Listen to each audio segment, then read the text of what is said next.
igatahes mul siis suur au ja hea meel teile esineda ja lubasin rääkida selle aasta vilja-aastast ja sellel aastal tõesti on ju uhke tunne, et oleme ju kogunud rekordsaagid põldudelt tänu kõigile põllumeestele ja teistele partneritele, et see on selline pikaajaline 10 aastat arengut, et lõpuks sai siis selline ilus rekord saagikogus kokku siit põldudelt meilt, mida varem pole Eestis saadud, nii et arvatavasti kuskil 1,5 miljonit tonni teravilja peaks tulema või isegi veidikese rohkem. Enda tutvustamiseks tegin sellise slaidi, et muidu tunnete mind alati mingi keemiafirma või mingi kellegi esindajana, aga seekord ütlesin, näen, hobitalunik, et mul on Tallinna külje all 22 hektarit, millest siis 5 hektarit põldu, 5 metsa, 5 rohumaad, 5 märgala ja 2 hektarit parki ka veel. Ja seemnekasvatusega olen nii palju kokku puutunud, et kunagi instituudis, kui töötasin, siis instituut või riik ei raatsinud ju palka maksta, siis ma püüdsin sealt kõrvalt valge ristiku seemet toota. Nii kui ikka nõukogude ajal, igaüks tegi midagi. Ja lisaks 90-ndatel ma päris mitmed aastad sõitsin kaasa ka riiklikus selles sordi inspekteerimiskomisjonis, nii et ka nendest pikaajalised kogemused. Nii, kuidas see nüüd edasi läheb, kus poole ma pean seda näitama? Nii, ja selle eest, et ma siis siin nüüd oma päevad ära istun, siis kindlasti pean ka oma tööandjat veidikese kiitma, et Baltic Agro siis sai sellel aastal 20 aastat siin Eestimaa turul oldud ja meie õlitööstus siis 15 aastat, need meil väiksed sünnipäevad. Ja kui öeldakse, et üks mees ei tohi üle 5 või 7 aasta ühel positsioonil tööd teha, et siis mandub ära, siis ma tõmbasin nüüd siia jooned vahele, et ei ole olnud liiga pikalt, et meil on erinevad firmad olnud, et näete, oli Kemira Agro ja oli Kemira Growhow ja Kemira, nüüd on siis Baltic Agro, need asjad arenevad ja nüüd siis kas tuleb käibe üle 200 000 või 200 miljoni, see siis sõltub sellest, kui palju nüüd veel laevu läheb selle aasta sees, et detsembris või kui palju jääb jaanuarisse, nii et asi areneb. Ja firma kohta võib-olla sellised märksõnad veel, et mis aastal midagi tegema oleme hakanud, siis võib-olla kui meil ongi siin täna seemne teemaline, siis nagu näete 2004 me hakkasime heinaseemnetega tegelema ja teravilja lepingud tulid siit mõni aasta varem, nii et 2001 hakkasime juba teravilja rapsiseemnetega tegelema. Nüüd on igasuguseid eri asju meil iga aasta siin juurde lisandunud ja mis siis võib-olla siin viimaste uudistena siis sellel aastal siis lisandus, et hakkasime ka masinaid müüma, et see veel puudus, et see oligi üks osa, mida meil senini ei olnud. Ja nüüd siis ka mahetooted meil lisandunud ja sellel aastal siis läks ka esimene suur viljalaev Sillamäelt, nii et jälle midagi uut. Nüüd siis lähme Eesti teraviljaturu peale, et kui palju siin siis tulnud, et siin küll on praegu see turunumbrid pandud nii teravili kui raps kokku, et see võiks kuskil 1700, aga ta võib isegi üle 1800 tulla, sest minu arust on natukene tagasihoidlikult praegu statistika neid numbrid näidanud. Et me arvame, et isegi rapsi kogus võib kuni 200 000 täis tulla, et jääb piisavalt palju ka rapsi ekspordiks mahtusid.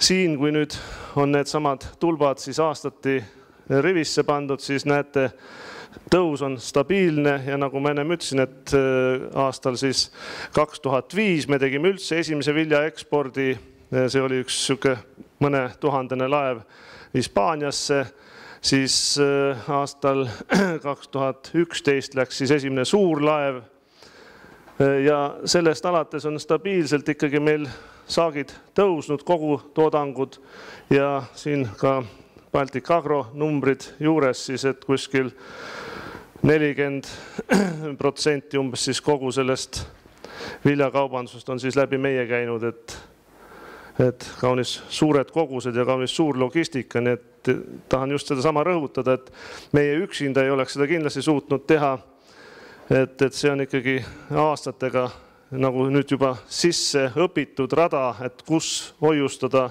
kuidas logistika organiseerida, kuidas laevad lähevad, et kui nüüd oleks tulnud ootamatult selline hea vilja-aasta, nagu ta tegelikult muidugi oli, et ega me siis ei oleks seda suutnud kuhugi vedada ega hoiustada. Ja kus siis on tulnud selline hea vili, et see ikkagi ei ole ju jällegi sealt mitte millestki ei saa midagi tekkida. Tahan just näidata seda, et mis turul on muutunud. Vaadake, siin on nüüd kasutatud väetiste kogused, et need on ka tasapisi meil kasvanud, siis nii kui tuli kriisiaasta, siis muidugi jälle kukkus kasutamine tagasi. Mõne paari aastaga ta stabiliseerus ja nüüd oleme jälle sealt kogustest üle läinud, mis enne kriisi oli. Aga vaadake ka neid suhteid, need on vahvad vaadata, et kui kõik läks hästi meil taimekasvatuses, siis oli kuskil 2/3 NPK tooteid ja ainult 1/3 lämmastiku tooteid. Siis nii kui krahh tuli, nii muutus asi vastupidi, eks ole, et 1/3 ainult NPK-d ja 2/3 lämmastikku. Nii et kus siis kokku hoiti eelkõige siis jälle fosforgaali, mikroelemendid ja sellised. Nüüd on asi tasapisi nagu paremaks läinud, need on juba peaaegu pooleks läinud. Pool NPK-d, pool lämmastikku, aga veel on natuke aega ruumi vaja, et asi läheks tagasi sinna. Ma loen, et see võiks umbes optimaalne suhe olla taimekasvatuses. Aga kui nüüd täpsemalt vaadata, mis siis väetiste liigiti muutus, siis näete selle aastate jooksul siin viimastel on kõige rohkem siis NS-väetised juurde tulnud. Kui vaadata puhast ammooniumnitraati, siis see on peaaegu samal tasemel, mis nüüd viimasel 3-4 aastal on olnud. Nii et kogu see tõus on põhimõtteliselt võib öelda väävel väetiste arvel. Ja iseenesest seda me oleme kogu aeg nagu ka püüdnud selgitada, et ikkagi õlikultuuridel on väävlit vaja, nisule on kvaliteedi jaoks väävlit vaja ja sellega on ka kaasa mindud.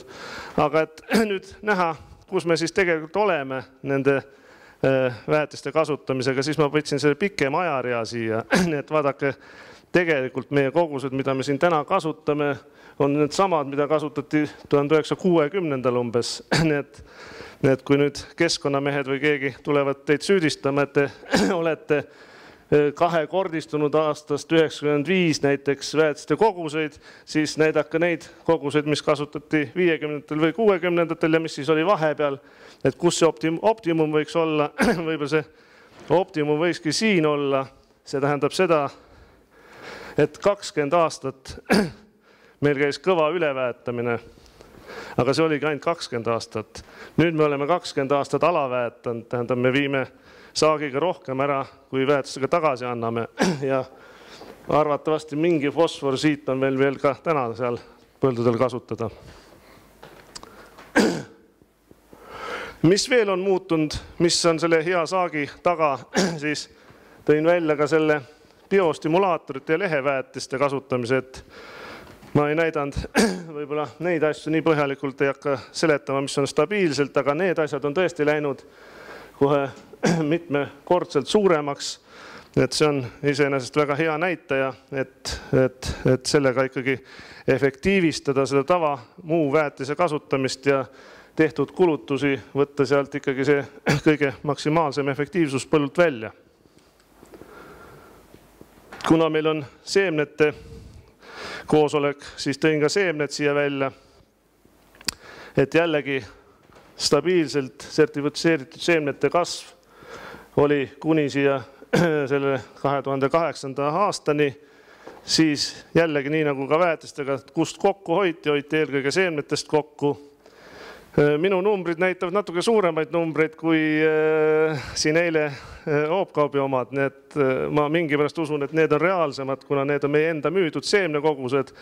Statistika näitas siin väga väikseid koguseid, kui mäletate siin.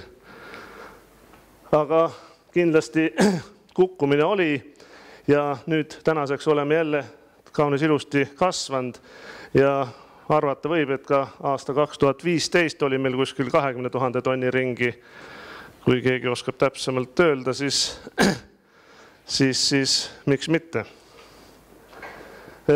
Siin paningi võib-olla mõned firmad ainult seemnete müügis rivisse.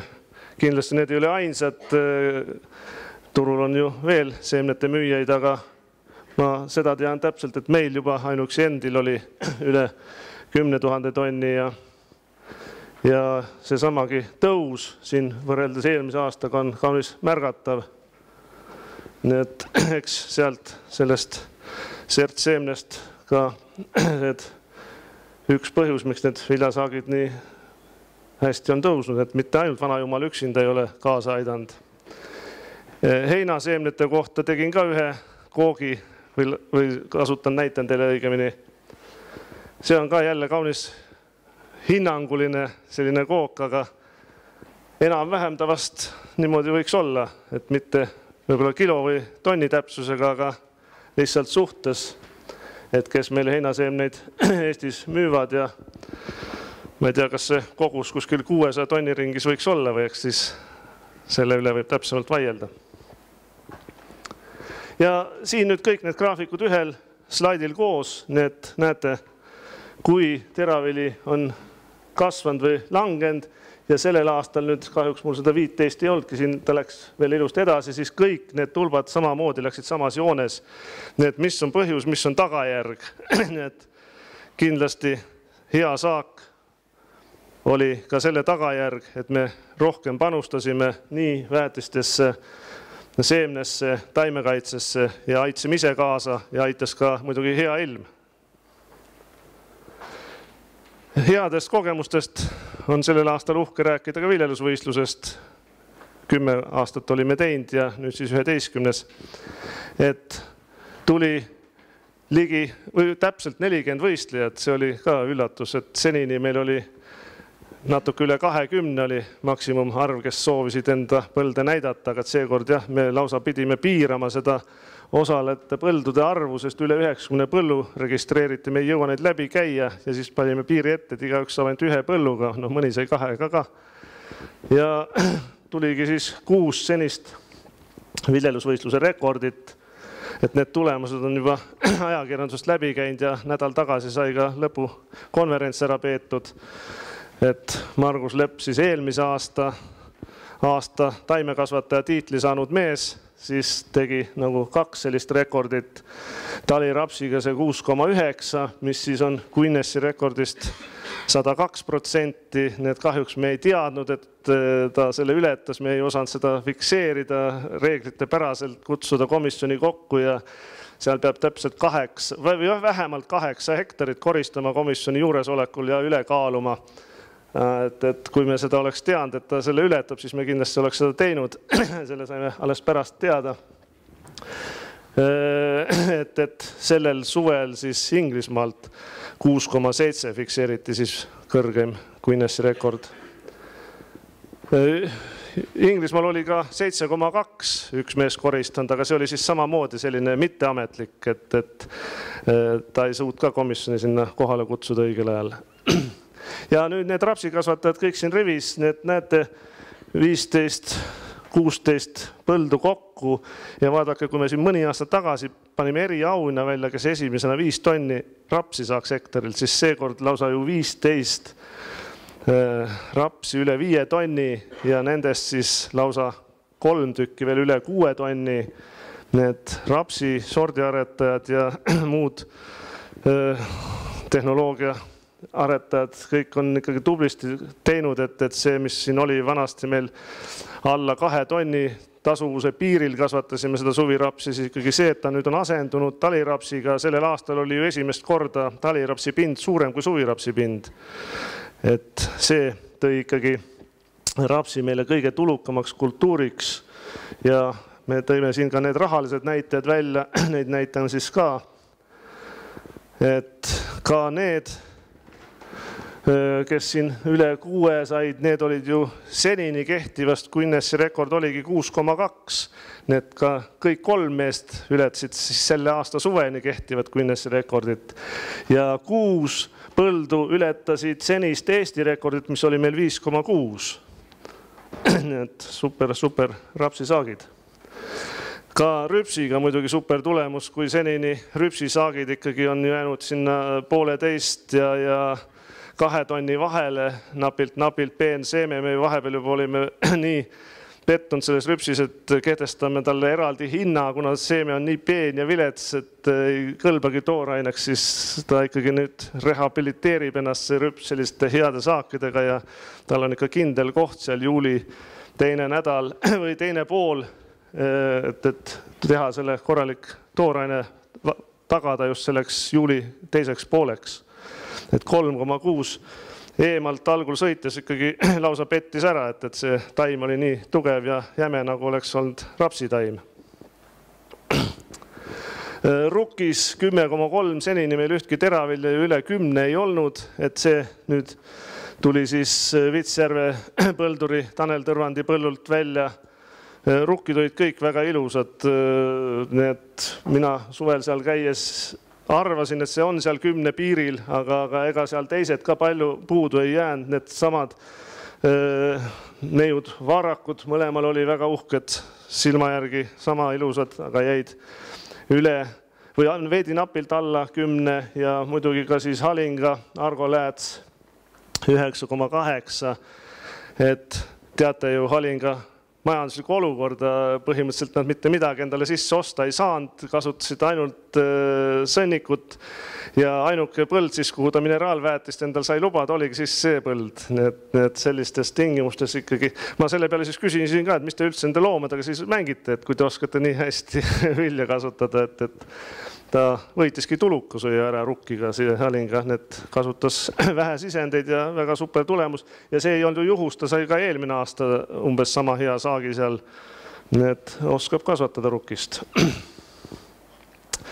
Muidugi ka Tuuli suhtumine mulle hästi meeldis, noored neiudasi aktiivselt asja juures ja koristuse järgselt kohe helistas mulle, et kuule, mis niiskuse juurde te selle arvestuse teete, et ta sai 10,5 praegu põllult saagiks, et kui palju ma pean nüüd maha arvutama, kas jääb üle 10 või ei jää. Ja kui ta siis kuulis, et 14 peale enam napilt ilmas, et üks kord ma selle 10 pean täis saama nagu nii. Nii et selline vahva suhtumine just ka, et see tegi head meelt, et noored tulevad peale ja tõesti tahavad ennast tõestada ja näidata, et oskavad. Ja mis siis muidugi jällegi super tulemus oli siis, ma ei tea, kas ta klassifitseerub selle paepealse mulla peale. See on Maardu fosforiidi kaevanduse kõrval, et seal kohe põllu taga on see fosforiidimäed, et seal ta küll huumuse kiht on seal kaunis tüse, aga samas ta on paepealne, et toitainete rikas, fosfor, kaali sisaldus väga kõrge. Ja sellel suvel siis tõesti tuli seal järjest iga nädal ka vihma, need puudust mitte millestki ei olnud. Ja tuligi see 12 tonni hektarilt, nii et 87% siis Guinessi rekordist, mis tänaseks on 13,8 Uus-Meremaal koristatud sellel aasta jaanuaris. Odrad, mis oli üllatav, et võistlejatest 6 meest võistlesid taliotradega, et mis meil juhtunud on, et suvioder traditsiooniliselt kõige suurem kultuur meil Eestis ja nüüd järsku sellel aastal tuli 6 taliotra ja ega need ei olnud ju viletsad. Kuigi Erki Oidermaa lubas Aivariga kihla vedada, et teeme võistluse 5 aasta peale.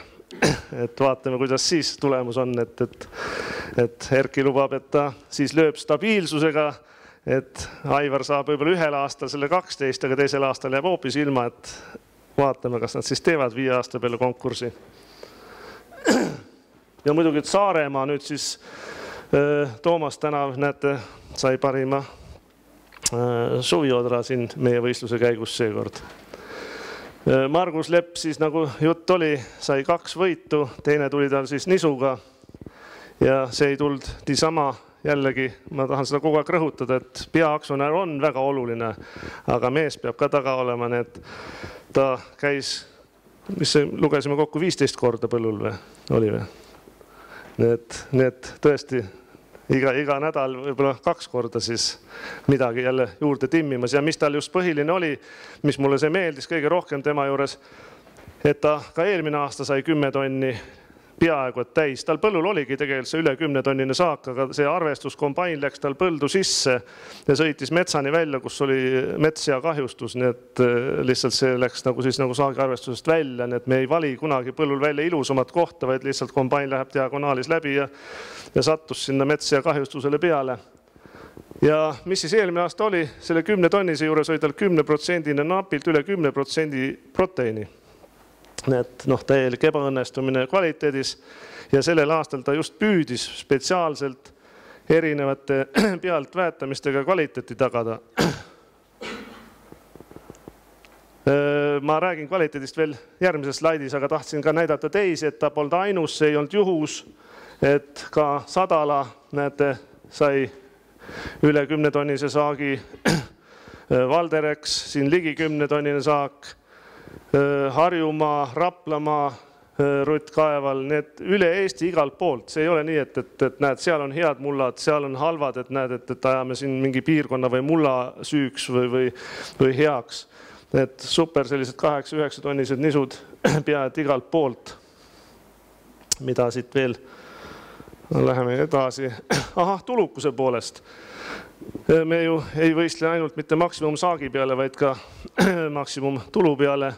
Ja seekord siis sai Urmas Uustalu rapsiga parima tulu 1583. Nii et siin ei ole lisatud hektari toetuseid. Kui te Soome seda sadokisat vaatate, siis seal on nad pannud ka hektari toetused. Siin on puhtalt see, mis ta kulutas ja mis ta tagasi sai.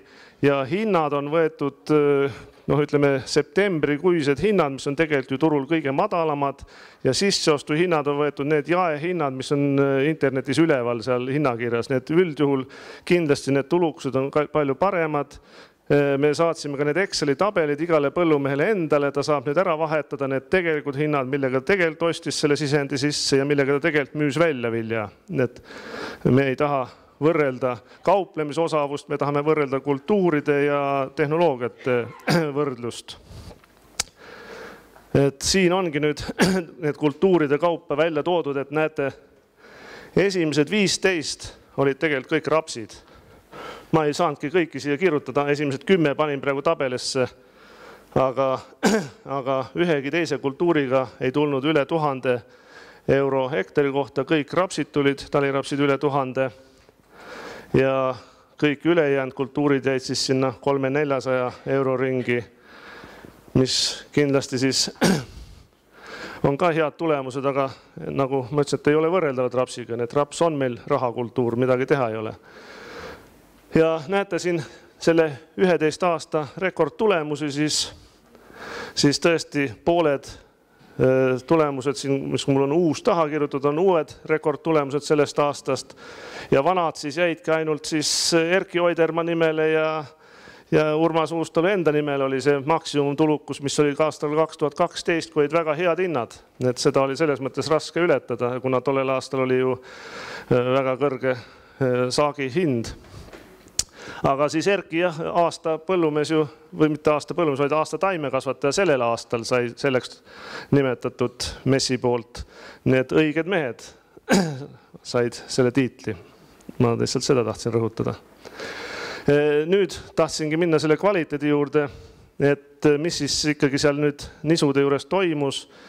Et vaadake nüüd need kõrged saagid, nagu jutuks oli, et on tihtipeale probleemiks, et nii kõrge saak, proteiin jääb madalaks, kuna proteiin saab ju tekkida ainult lämmastikust ja kui sa paned sinna hektari põhiselt selle mingisuguse lämmastiku koguse, siis ta nagu, kuidas öelda, lahjeneb ära selles suures saagis.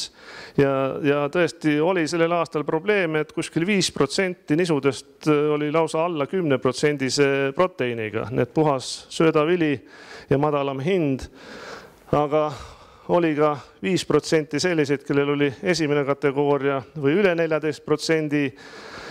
Meie kõik nisud kokku, mis me oleme senini põllumeestelt ostnud, nende proteiinisisaldus on 11,8 ehk siis see 4. kategooria. Need jäävad sinna 11-12 vahele enamasti kõik, mis me oleme ostnud, see on kuskil üle 200 000 tonni, ma arvan, need ka suur kogus. Ja kui siit nüüd võrreldagi neid proteiinisisaldusi, siis tõesti näete, need samad kaks esimest, kellest ma rääkisin, nii Woore Farm kui Sadala mõlemal üle 12 nende korralike pealtpritsimistele tänu, mis nad tegid siis lehe kaudu erinevaid.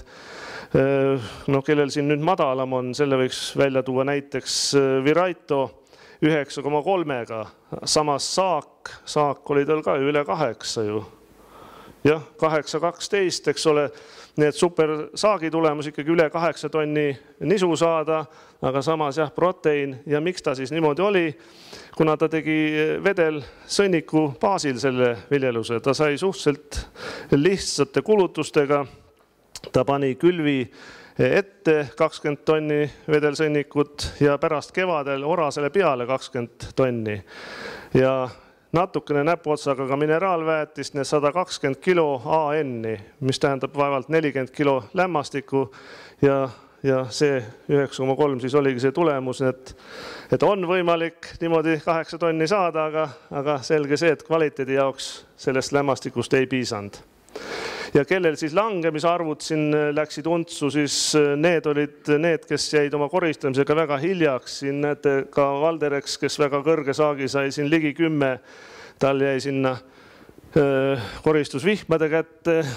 Suviviljad siin ka, kellel väga hiljaks jäid koristused, näete Saimreski ja Martel teraviljas ka, et ikkagi kui sinna vihmade kätte jääb, siis kvaliteet käest ära läheb.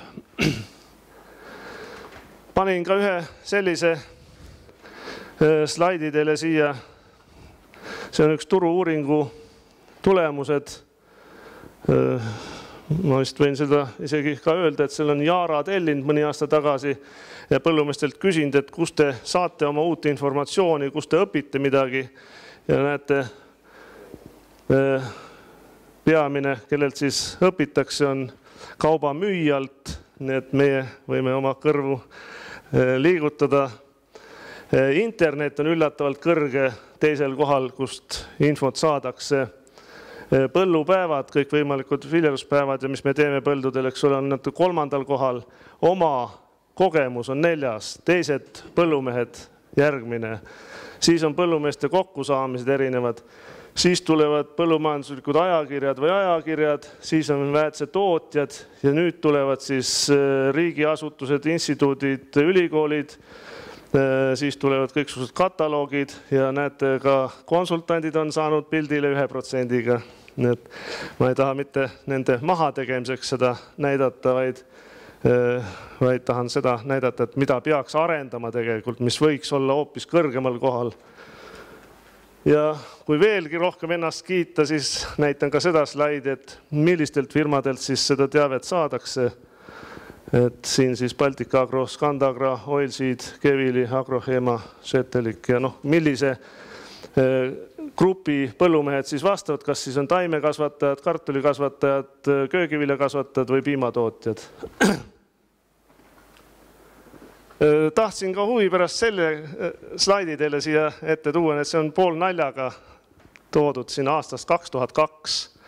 See oli see aeg, kui me polnud veel Euroliitugi läinud, kui pangad ei tahtnud põllumeestega tegeleda ja siis tollel ajal oli hirmus tähtis firmadel selline nagu komme, tuli kõik võimalikke protsesse kirjeldada ja teha plaane ja siis me siin saime kokku 19.03.2002 ja mina käisin siis selle graafikuga siis Soomes oma ülemuste juures seal nagu jutul ja kaitsemas meie äriplaani ja näitasin siis, et näed, me müüme koduturul siit läbi otse põllumeestele ja siis mingisuguse diilerite kaudu ja kust veel midagi. Ja siis panime siia juurde ka, aga natuke tahaks eksportida ka midagi, et müüks, me juba hakkasime sinna müüma Leetu näiteks seda õlleotra ja siis, et müüks ka Saudi Araabiasse midagi ja näete, see oli nagu siis suur unistus, et 1% saaks sinna müüdud ja läks siis mööda mõni aasta ja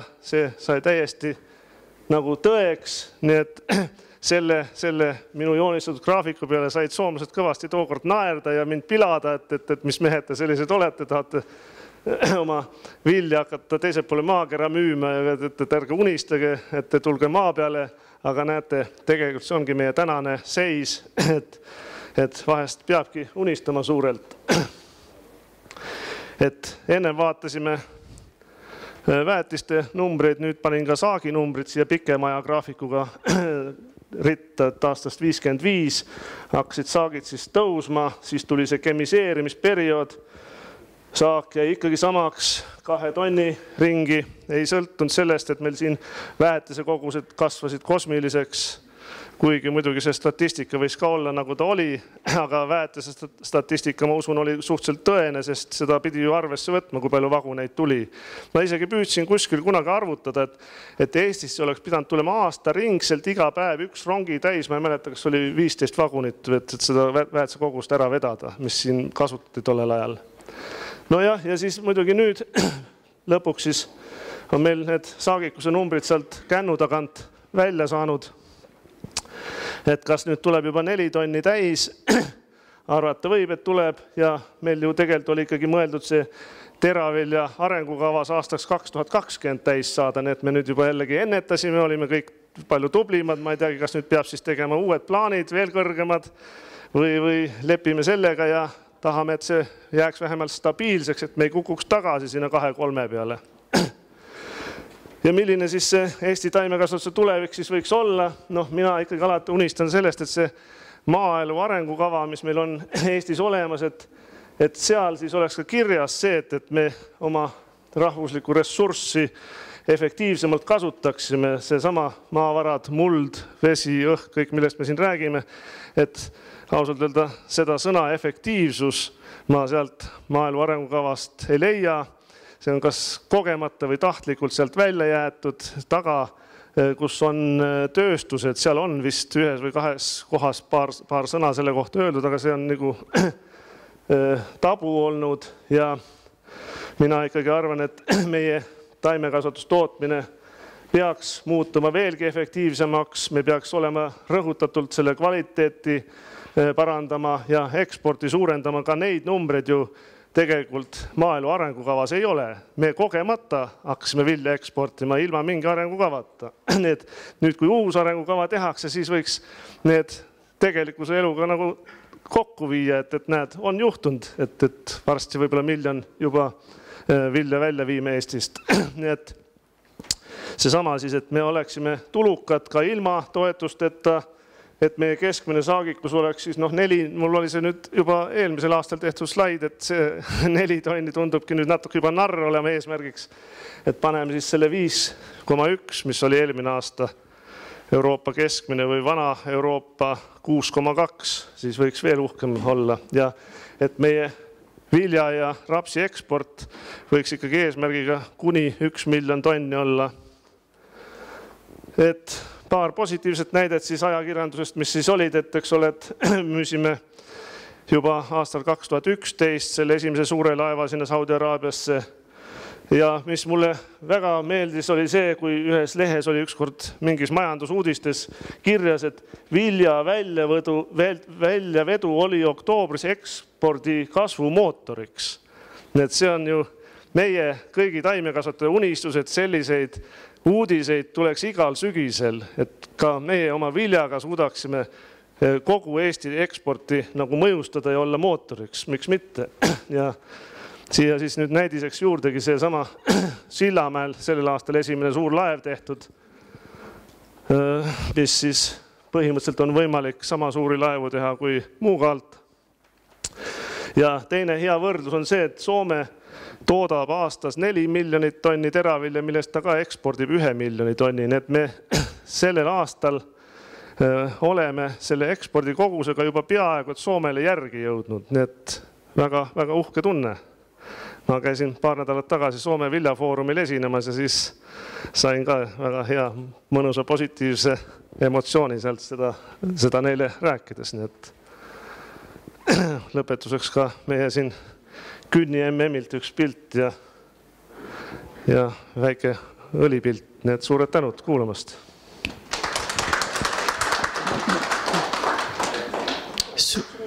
Väga suurepärane, suur tänu, Margus. Meil on Margusele küsimuste aeg.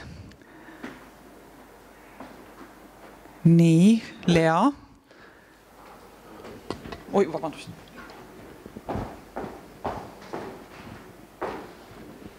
et millal siis esimesed herned ja oad viljelusvõistlusele võetakse?